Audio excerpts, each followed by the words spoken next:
You're listening to the Co-Creator Network. When you change the way you look at things, the things you look at change.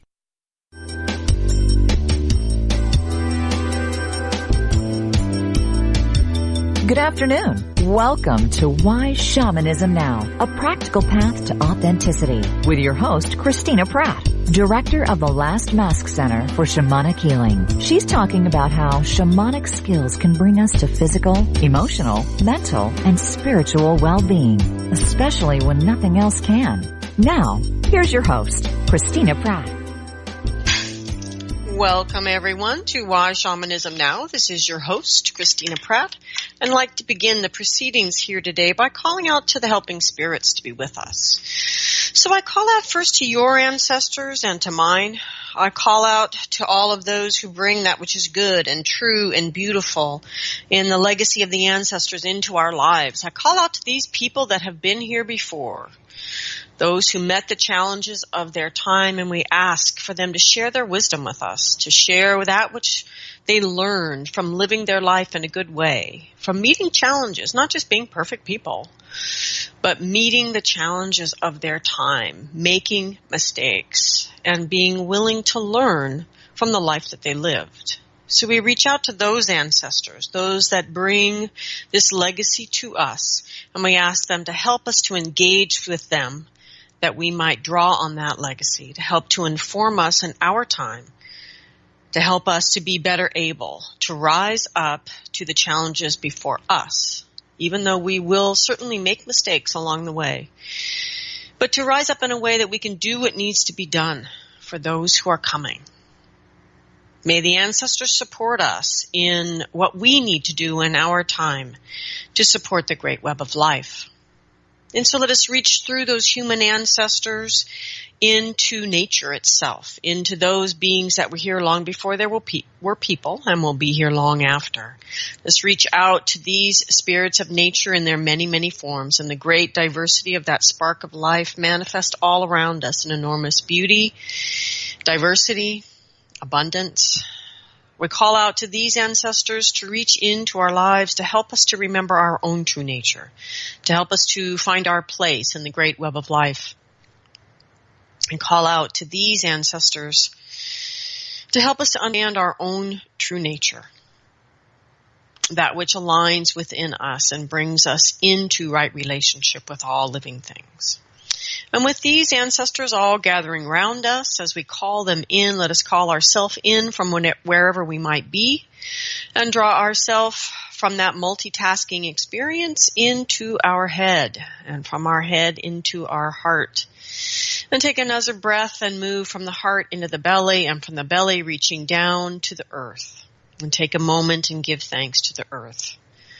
Thanks for all that has been in your life that has brought you to this moment, for all that is and all that will be. We give great gratitude to the earth for this place in which we each walk the journey of our life, this place in which we engage in life to live out our destiny, and this place that we share with such a diversity of other life. We call out to the earth to hear our gratitude for all of this and more, and for the incredible wonder of life itself. And as we settle into our heart and our gratitude to the earth, let us reach our energy down to the very center of the earth, reaching into the center of the earth and connect.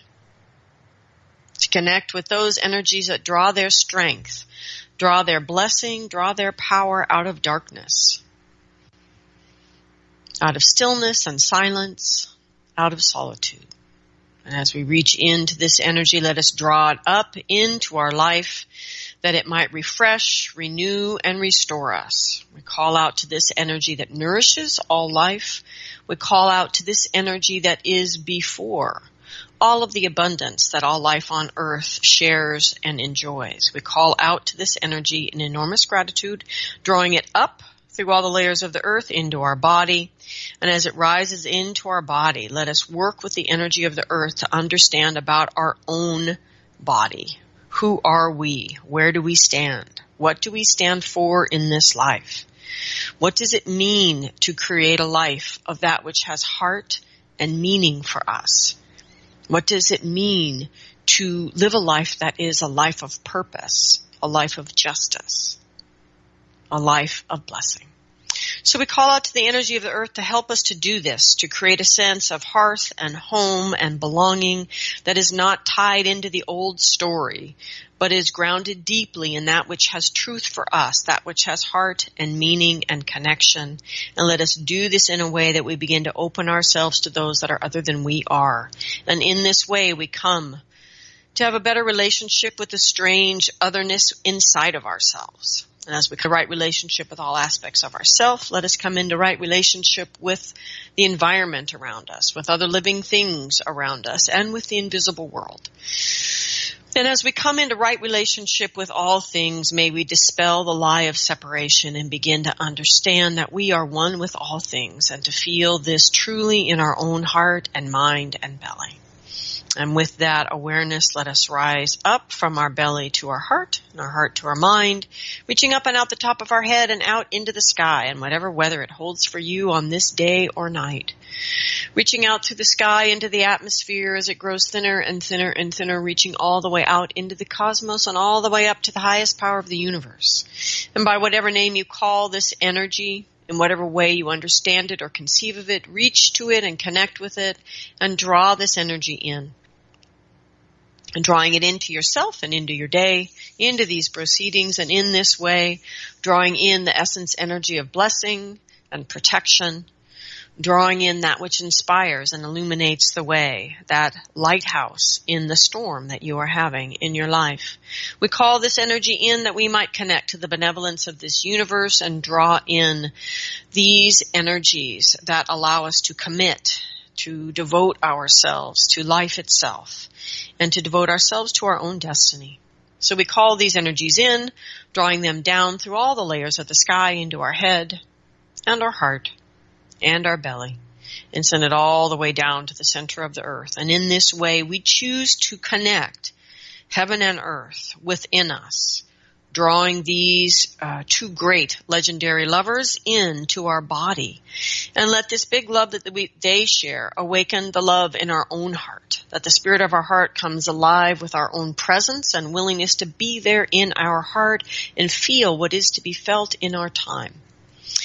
And in our heart, may we open that crucible of transformation that lives in the human heart and call up the fiery passions of our belly, call down the crystal clarity of our mind, to draw these energies in at the heart and to let them mix and merge and create that dynamic tension that can give birth to your awakening to why you are here. Maybe it's a memory, maybe it's a sense, a feeling, some dream, something that inspires you, something that in some way lets you know that this is close to your passion, that this is why you are here. And may you find courage in that very same human heart to do something in this day, large or small, to bring those gifts into the world in their full manifestation. And for all the spirit help that we all have in doing precisely that, I give great gratitude. May what needs to be said, and what needs to be heard here today. And may these proceedings go forward in a way that is good for all living things. Why Shamanism Now is listener supported, and so I would like to give thanks to those of you that support. There are many ways that you support, and I am truly and honestly grateful for all of it. I want to give thanks to James and Cassie, Peter, Chad, Michelle, and all of the new listeners that have begun to donate to the show.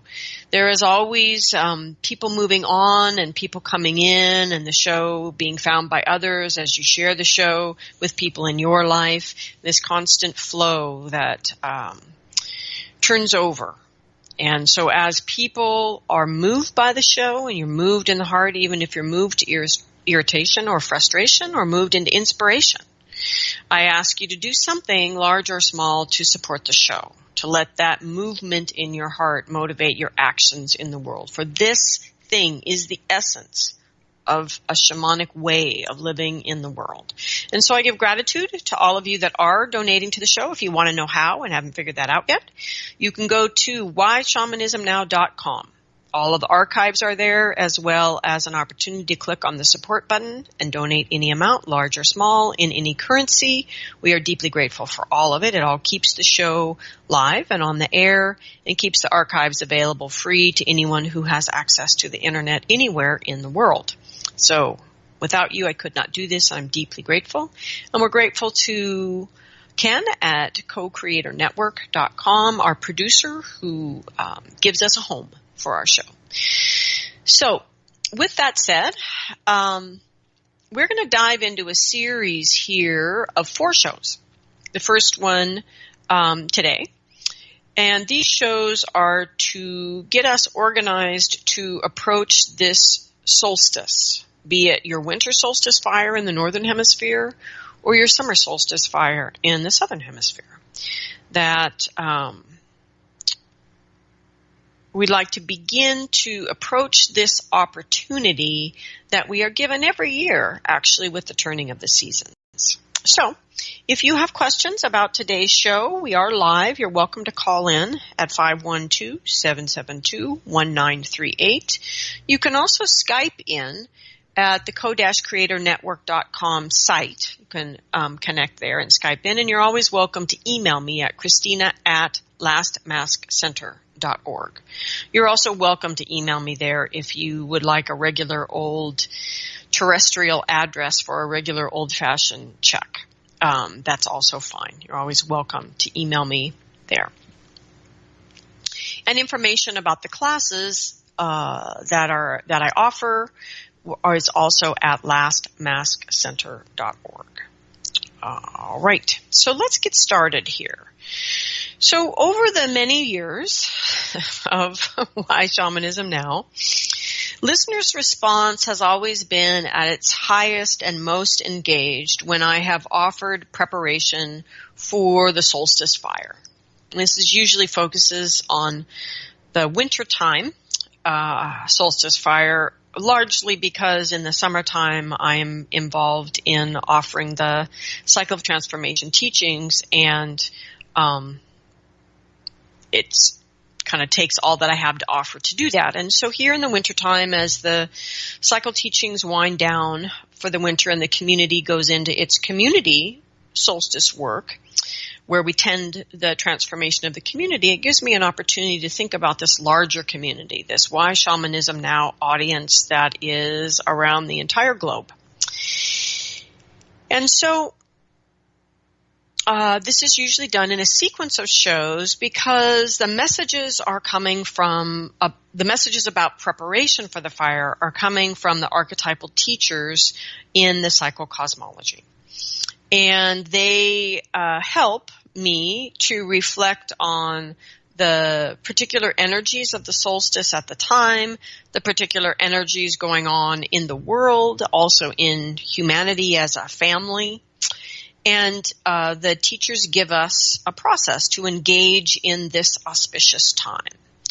And of course, there'll be another solstice in 6 months and another winter solstice in 12. So this cycle just keeps turning round and round. But it is an auspicious time to step into ritual work to help you create change.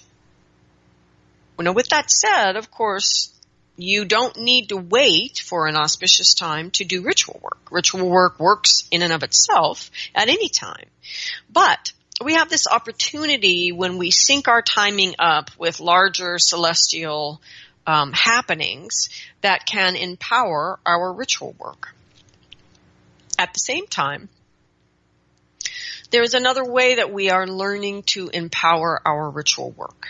And from the work that is been going on globally through various organizations. I only know the ones here in the United States, but I assume it's being done in other countries as well, where Sounds True, for example, in the Year of Ceremony work, Sandra Ingerman, with various online teachings that she offers through the Shift Network and others that Shift Network is producing.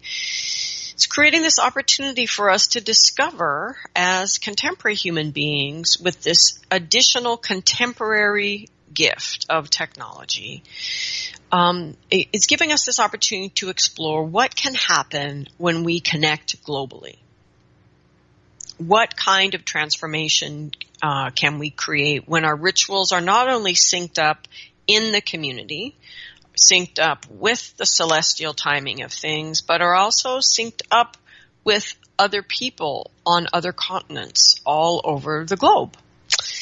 So this is what I would like us to think about this year, if you choose to use these next 4 shows as a way to prepare you to engage with your solstice fire.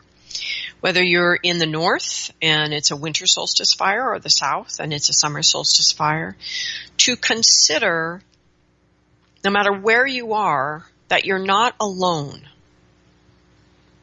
And that others all around the entire globe are journeying on the same questions, challenging themselves to find these things that must die, that must be released into the fire, and finding the courage in their heart to open up to the possibility of a new way of being in the world, and perhaps to take on true responsibility for helping to transform the challenges of our time. And so I'm inviting you all, as you prepare, if you choose to do that with these shows, to consider that you are preparing with others. Imagine them in different countries, different clothing, different time of day, different terrain in where they live, different great spirits of the land. But think about the profound diversity of people all over the globe, on every continent. I actually don't know of any listeners in Antarctica.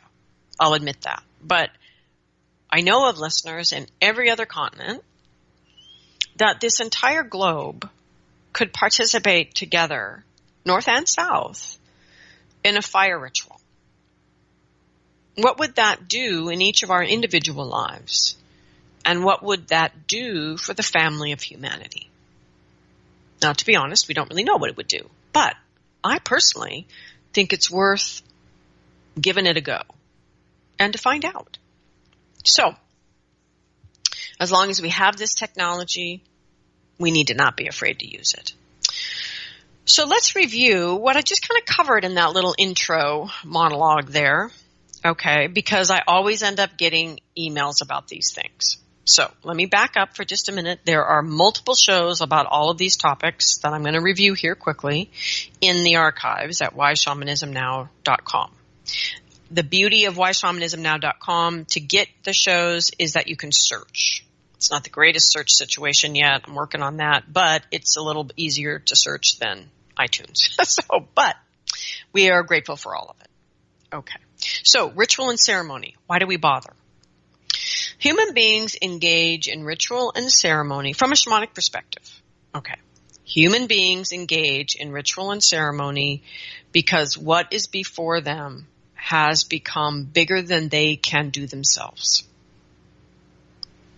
And if you look at the challenges literally in our world today, I mean, I'm particularly abundant in challenges living in the United States, that the country's pretty much gone to hell in a handbasket. So I have any possible choice. I can pick a different challenge every day of the week, frankly, every day of the month. It's such a mess. But we're not the only country challenged with these things like racism and sexism, hatred, greed, the financial system that runs the globe, etc. I need not waste your time. You're all fully aware. Okay, so we have these issues that frankly feel insurmountable. You might find yourself using the word impossible. And what I notice particularly here in the United States is people being crushed by the burden of change that is on us. Now, personally, I don't think that's because the burden is so enormous. And that is basically what this preparation for this particular fire ritual is about.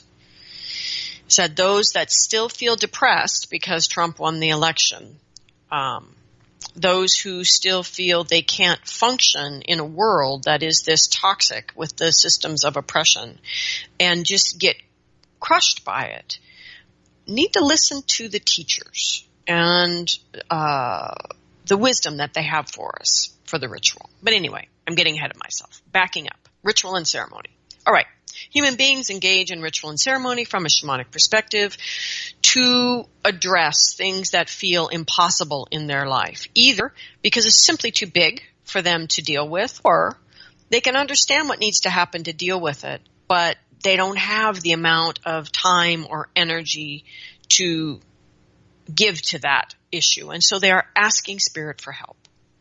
So ritual and ceremony are the big guns in shamanism. They're the big tools that allow us to open ourselves up, our human world up to spirit in a very intentional way, to ask for specific change through ritual or specific reinforcement of the status quo through ceremony. Both of those acts allow for healing and transformation.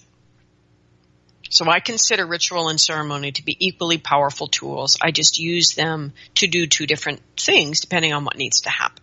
Now, I am one of the few people that uses the words that way, so you're going to have to discern this for yourself going forward. But that's how I use them and work with them in my own shamanic life and in the community. Okay. And so that's basically the difference. We go to ritual when we want to create a change, and it means we are surrendering to spirit for how that change happens. So we can't control it. We're given over to whatever needs to happen, and we have to be willing to ride that wave. Okay. With ceremony, there's a lot of repetition in ceremony. There's a sameness and a familiarity in ceremony, and that's what helps us ground things and create a status quo. So, for example, my practice at my ancestral altar is almost exactly the same every day because I want the power of ceremony in this little bit that I do every day to grow strong through that repetition. The same place, the same time, the same words. That's the power of ceremony.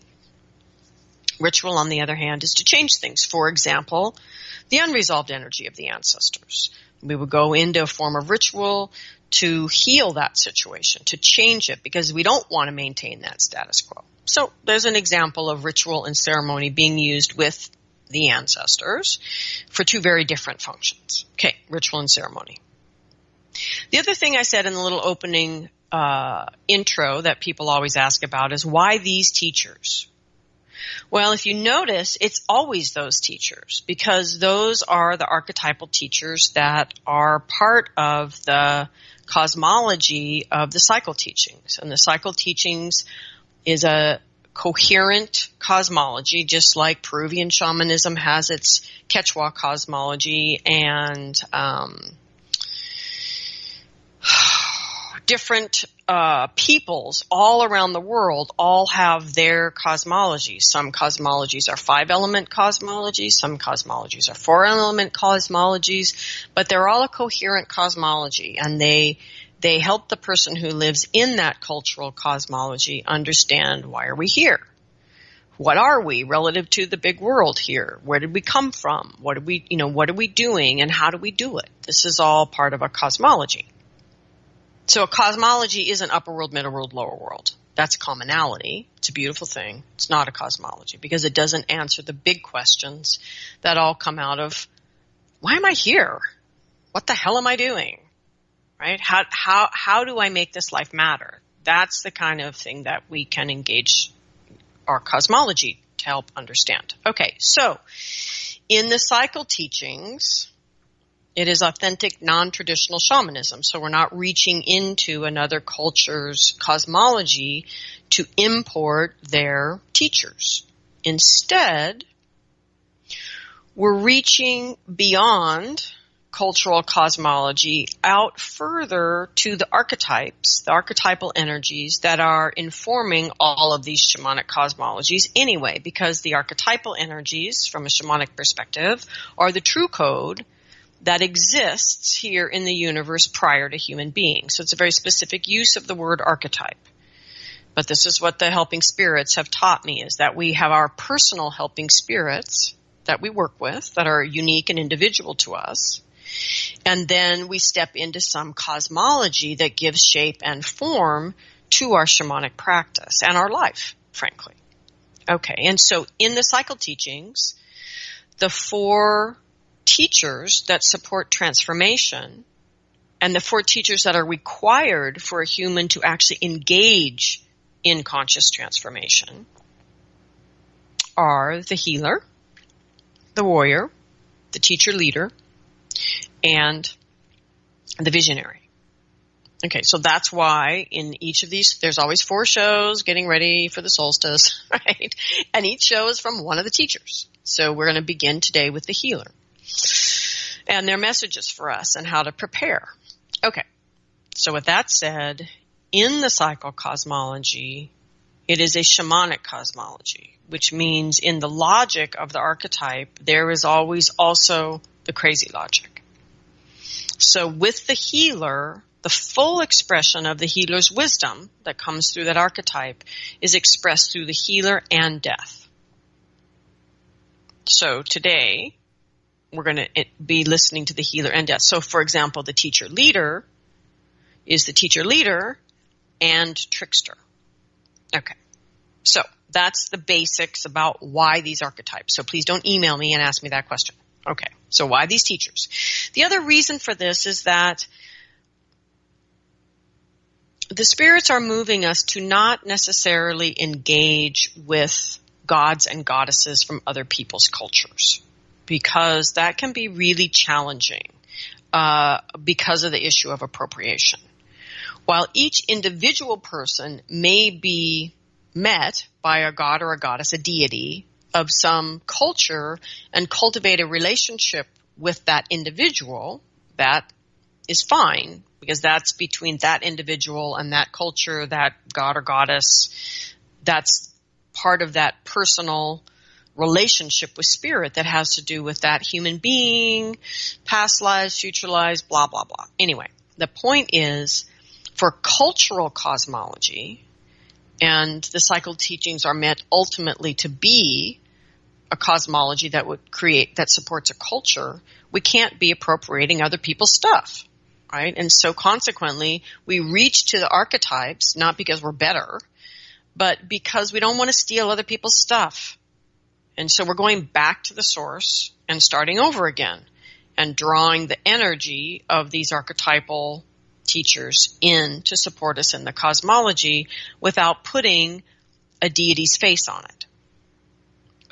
And basically, this is who the deities are in different cultures, is a way that a human being engages with this big archetypal energy. Okay. So these archetypes, as I said, these 4 archetypes, there are others in the psychocosmology, but these 4 are the ones that support us in transformation. Transformation is important because each human being is here to live their destiny.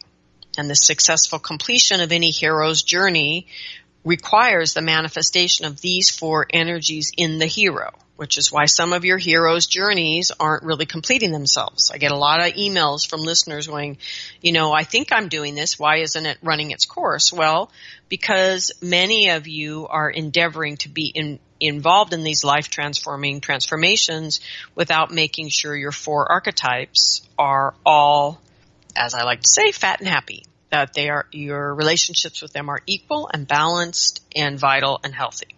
Okay. So, yes, shamanism in general is for your own healing, or those of you that want to email me with the complaint about you keep using the word shamanism, what shamanism do you mean? All right, people, I spent 6 years researching shamanism on the planet in many, many different cultures to write an encyclopedia.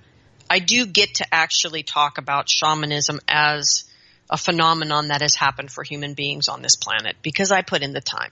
I read the books and I wrote the encyclopedia. So all of you 24-year-olds that are all worked up in arms about people calling themselves shamans and what is shamanism, and you're being all activist about that, go for it. But don't email me about it.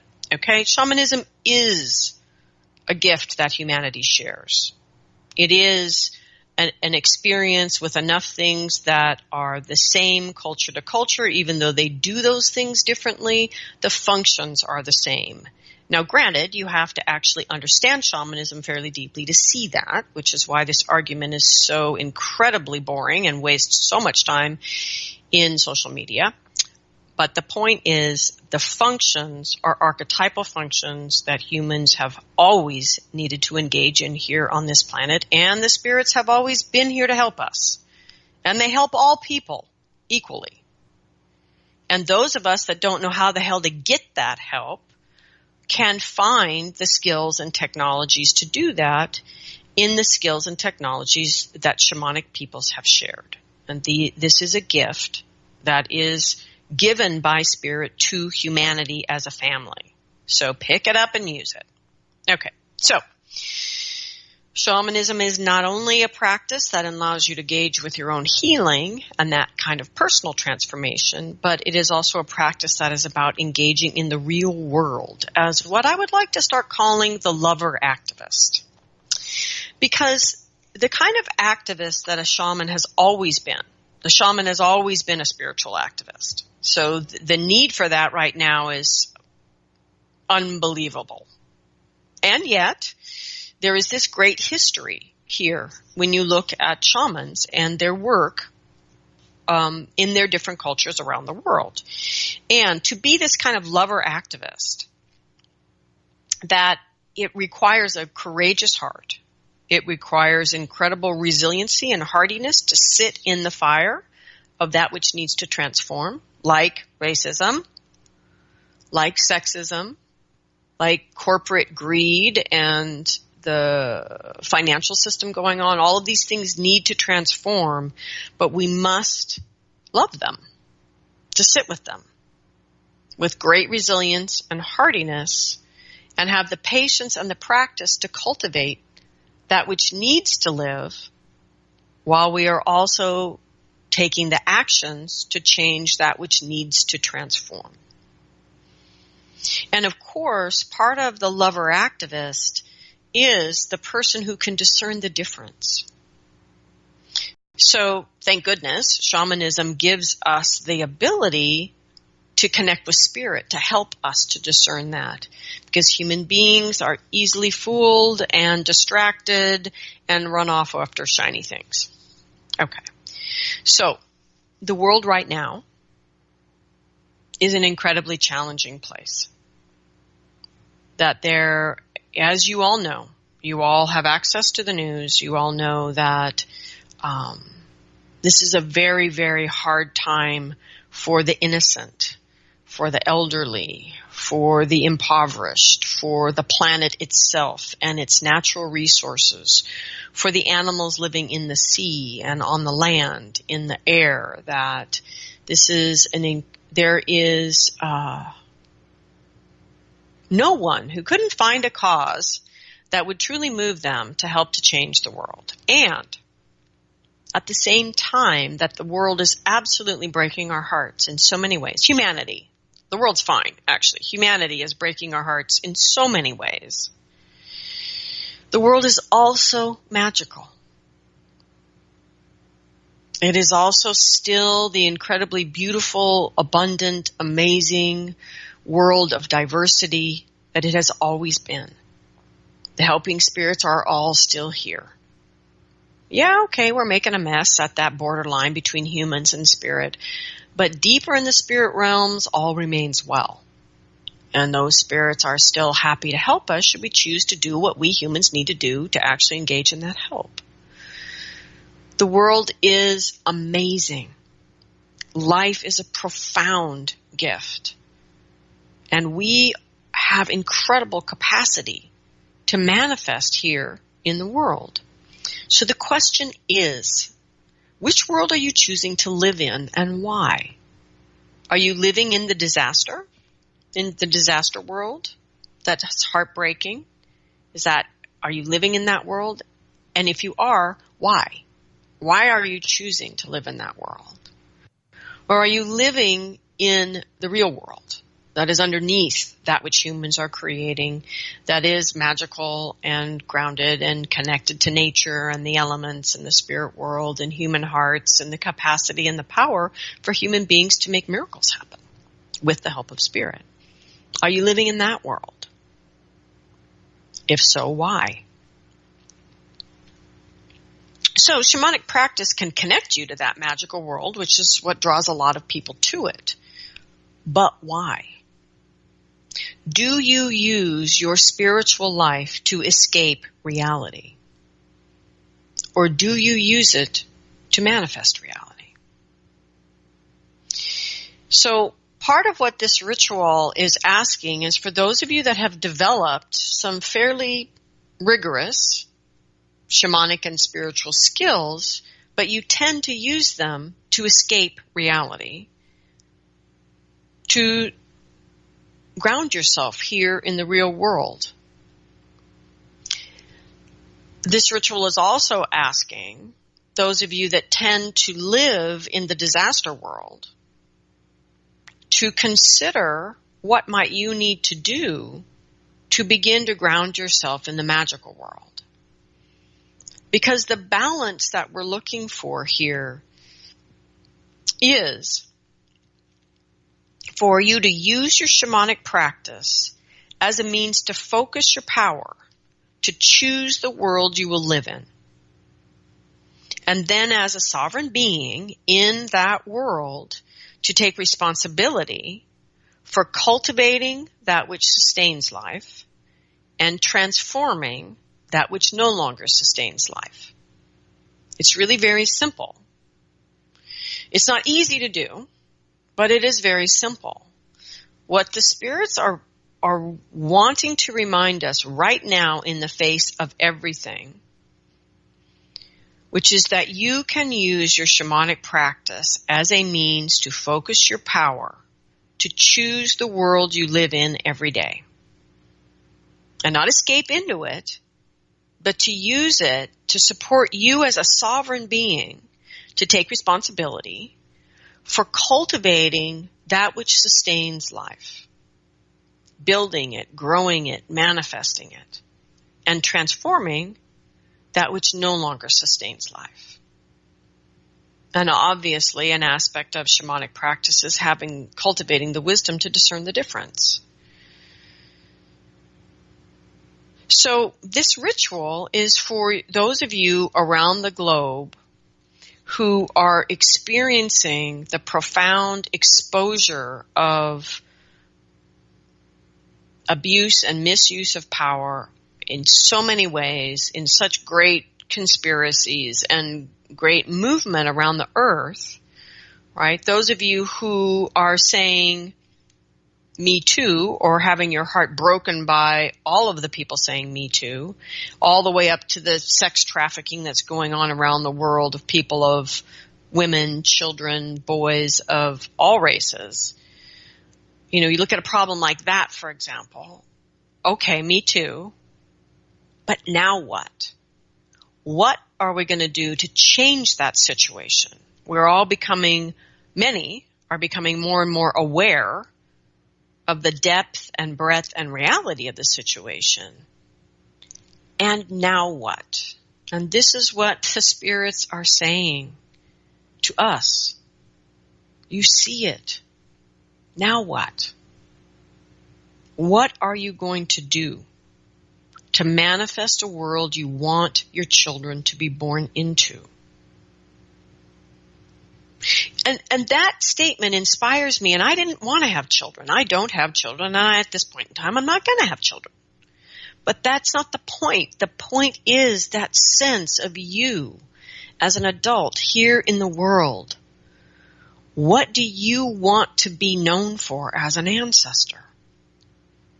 What do you want to do with the challenges that were brought before you? And these are the challenges being brought before us in this time. Okay. So, context for the spirits. Message that we're going to be receiving. So you, as a human being, there may be beings other than human listening to this show. So I can only speak for the humans. So you, as a human being, are empowered right now. You always have been. Even when you were a child, even if you were a horribly abused child or a child that experienced profound hatred through racism or any other system of injustice, as a child, as a human, at any time, you are still empowered. You may be deeply threatened and restricted in the use of your power, but you are empowered. It is the nature of being a human. The spirits are also reminding us that you are a sovereign being right now. And a sovereign, there are some shows about sovereignty.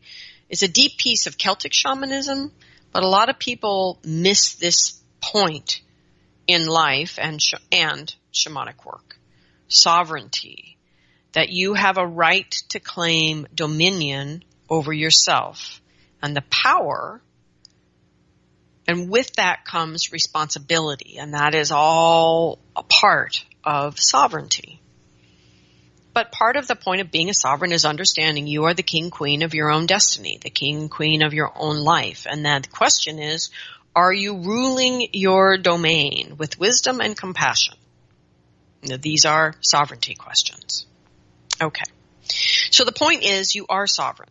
Even as a child, you were sovereign, although that's a very dubious thing as a child because, of course, we're also dependent at the same time we're sovereign, so it's problematic. But you were still sovereign. And you are sovereign now.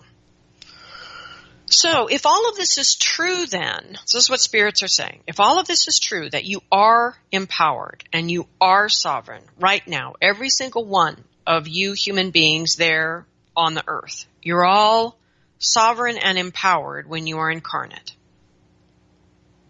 Why does the world look the way it looks? Why does it feel the way it feels every day?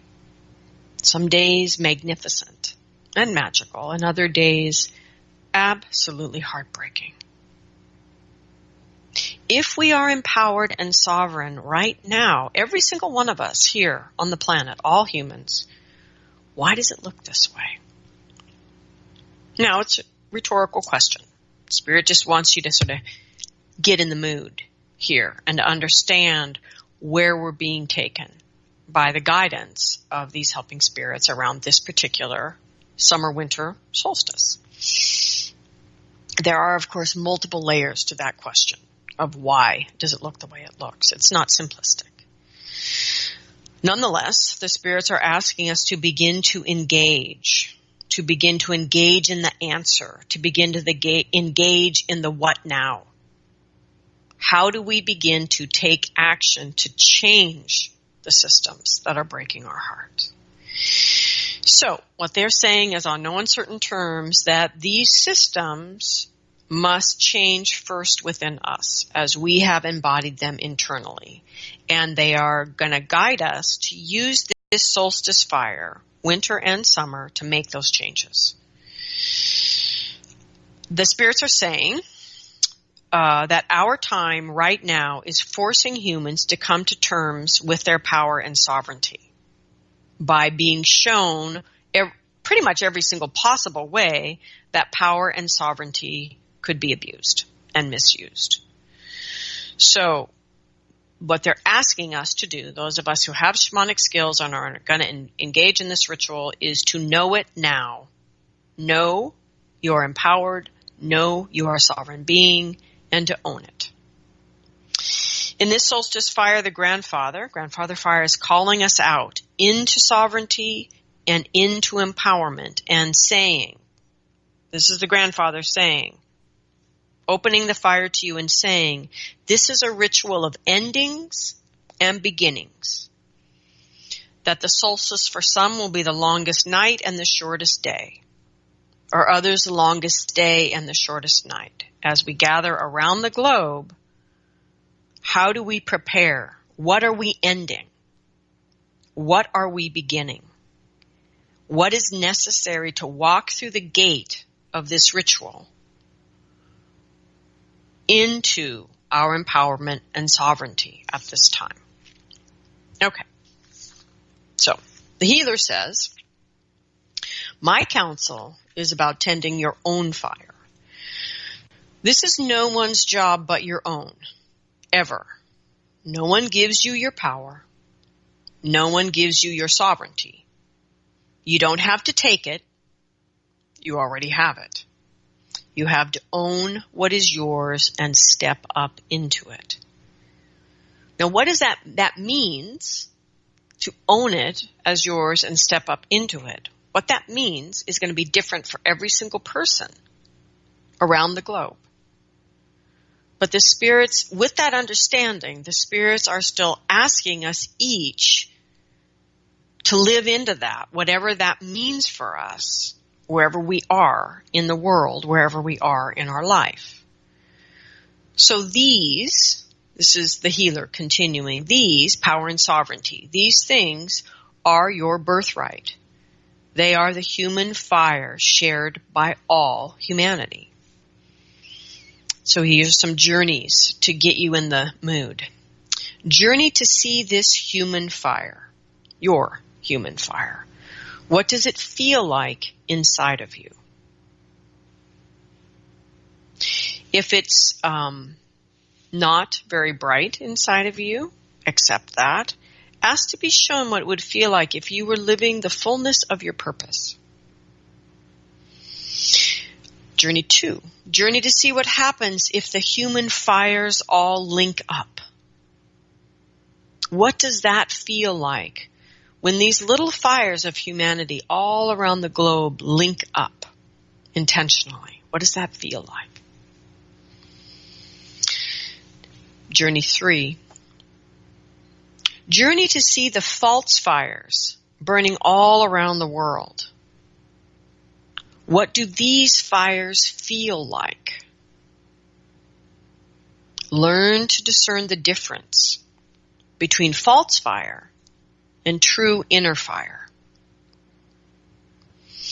And then the fourth piece here is to ask for a mantra or a prayer, maybe even just a red flag that Spirit's going to throw up in the corner of your eye, but some way for you to know the difference day to day. Right in your day, for you to know the difference between that false fire and true inner fire. This is important, healer continues, because false fire cannot transform. And this is a critical, important point.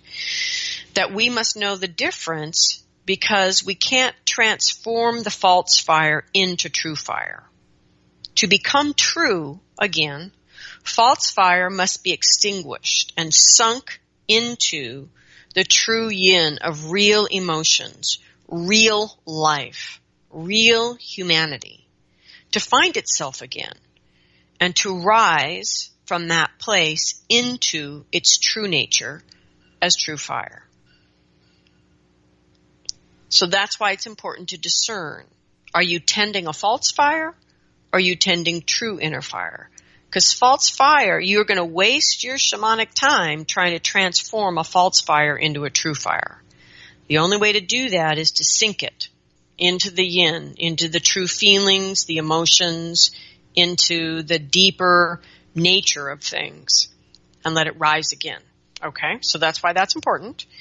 So we, going forward, must learn the difference. It's not just about now, it's about the whole new story. So we must learn the difference between false fire and true fire, especially within ourselves. The healer continues, when your inner fire is well tended, the actions that flow from it are humane, empowered, and sovereign.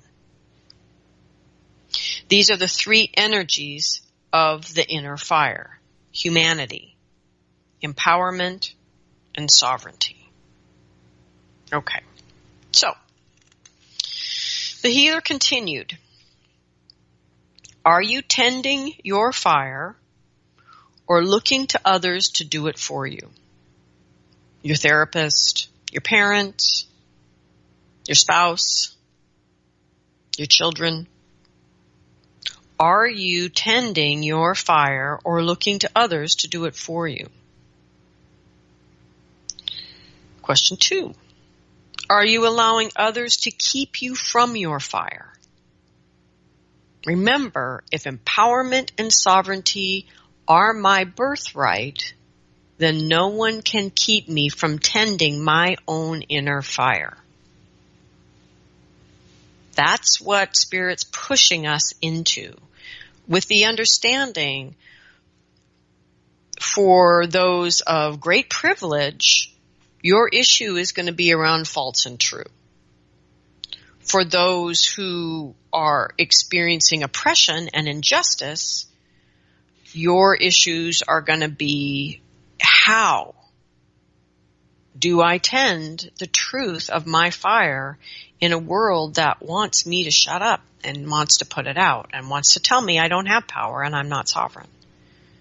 So again, the spirits are well aware that how these questions strike us are very different given where we are in our life, even given where we are in the arc of our life, 22 or 82.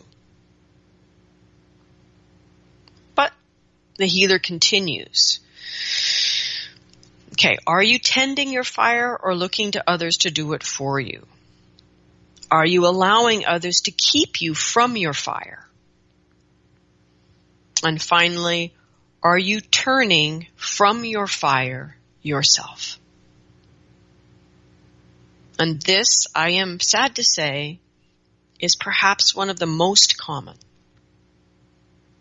To simply turn from your fire yourself. And we do this in our addictions to intensity, to substances, to emotional states, to mental states. And in the United States, at least, we're a pretty addictive culture. So as the healer's asking these questions, death steps in, which is an aspect of the healer, and says, your old story must die within you first. Then you can change the old story in the world.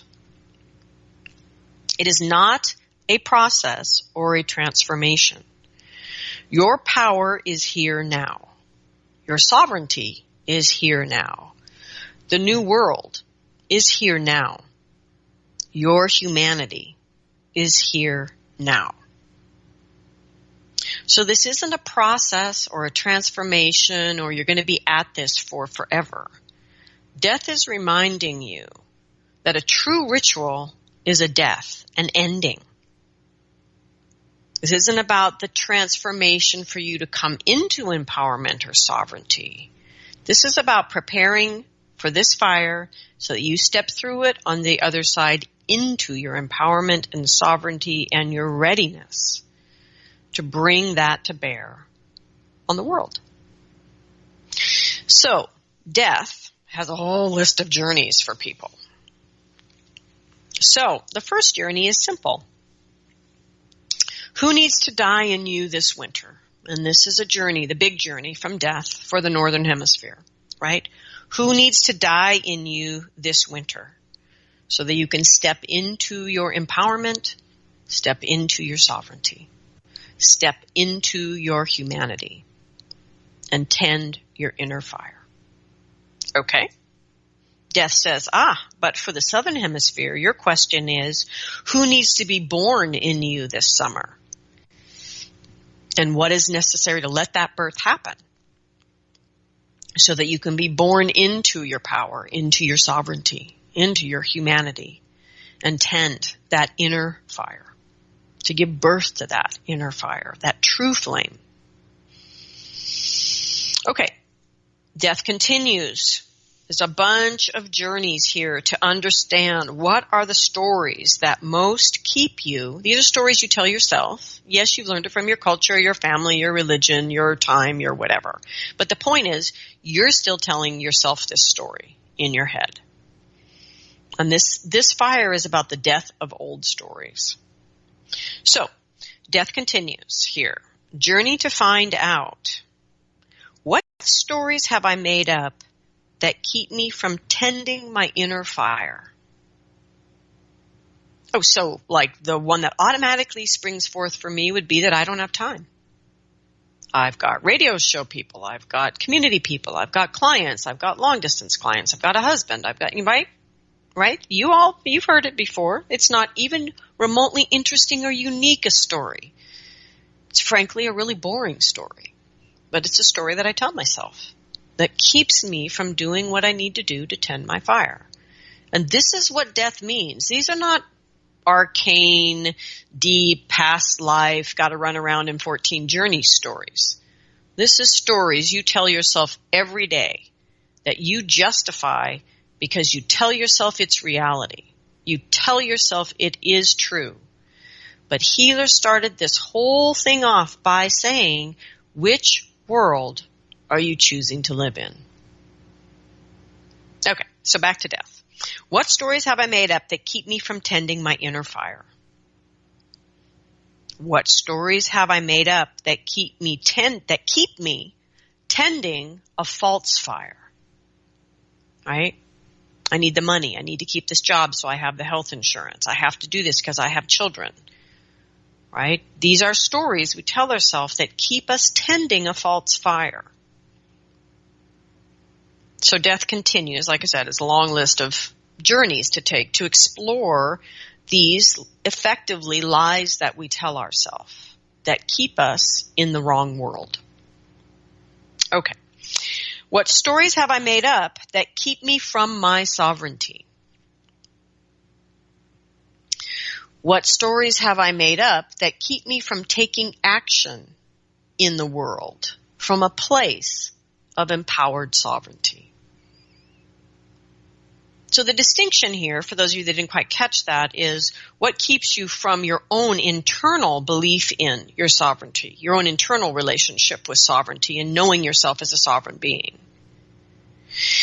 The second question is about what keeps you from actually doing it in the world, taking action in the world from that place of empowered sovereignty, so that what you manifest in the world empowers others, encourages sovereignty in others, that is humane, and helps to tend the fires, the true fires that need to be tended.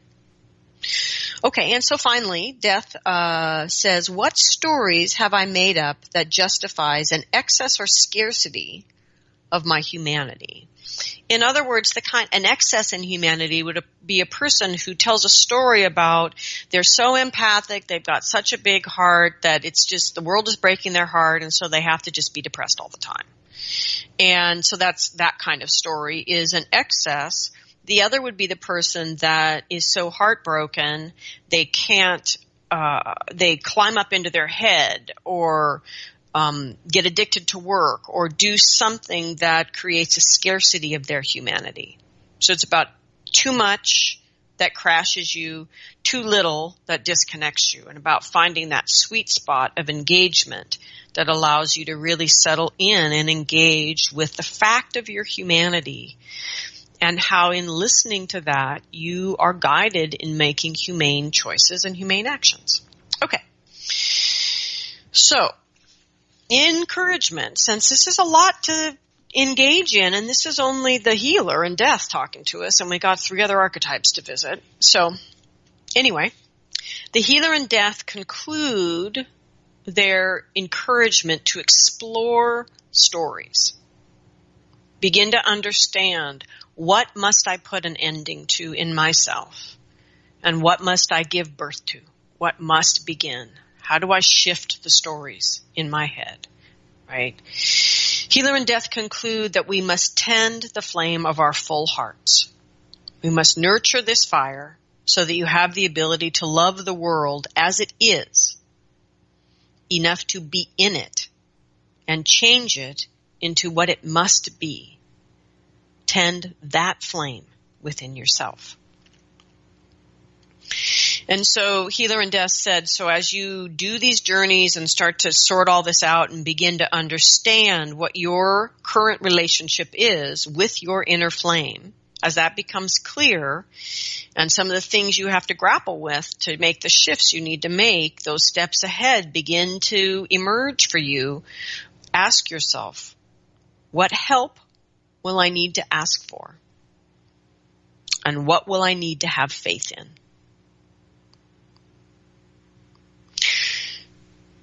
So this is the gift, the beginning, the first steps from healer and death. So why Shamanism Now listeners are spread around the globe. This show is part 1, as I said, and it is offered not only as a way to prepare for your winter or summer solstice fire, but to unite and empower each other's rituals. So keep that in mind, please, as you do these journeys. By opening your heart to the global connection and clearly visualizing that web of those human fires, you can use this ritual as a gateway to leave your old stories behind and step into the empowered sovereignty that is at the heart of your humanity.